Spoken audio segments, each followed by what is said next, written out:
সব থেকে কঠিন কাজ হলো মানুষের ছলনা বোঝা। মানুষ হাতে হাত রেখে ছলনা করে, বুকে জড়িয়ে ধরে ছলনা করে, চোখে চোখ রেখে ছলনা করে, ভালোবাসি বলতে বলতে ছলনা করে। এই মানুষগুলো দেখতে খুবই সাদা সিধে টাইপের হয়।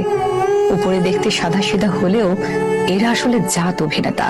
একজনকে ভালোবাসে বলতে বলতে আরেকজনকে নিয়ে রেল লাইনে, পার্কে, হোটেলে ঘুরে বেড়ায়। তাদের এসব নিজের চোখে দেখার পরও নিজের চোখকেই বিশ্বাস করতে পারবেন না। নিজেকে কুয়াশার ঘোরের মধ্যে মনে হবে, মেনে নিতে না চাইলেও ওটাই সত্যি।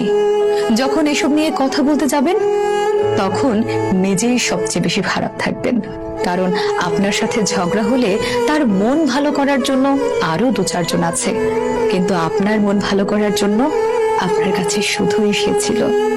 আপনি সব জেনে শুনে মেনে নিয়ে ঠিক করতে চাইলেও কোনো কিছুই আর আগের মতো ঠিক হবে না। তার সাথে একটু কথা বলার তৃষ্ণায় রোজ পুড়ে ছারখার হবেন, কিন্তু তার কিছুই যায় আসবে না।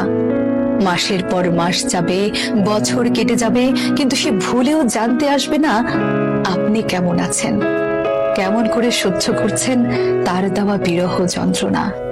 তার দেওয়া বিরহ বিচ্ছেদের আগুনে পুড়তে পুড়তে অনেকটা সময় পর বুঝতে পারবেন আসলে নিজের ভালো নিজেকেই রাখতে হয়।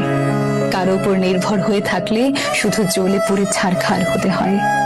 তারপর একটা পর্যায়ে ভালো থাকা শিখে যাবেন, তখন আগের মতো আর কাউকে সহজে বিশ্বাস করতে পারবেন না।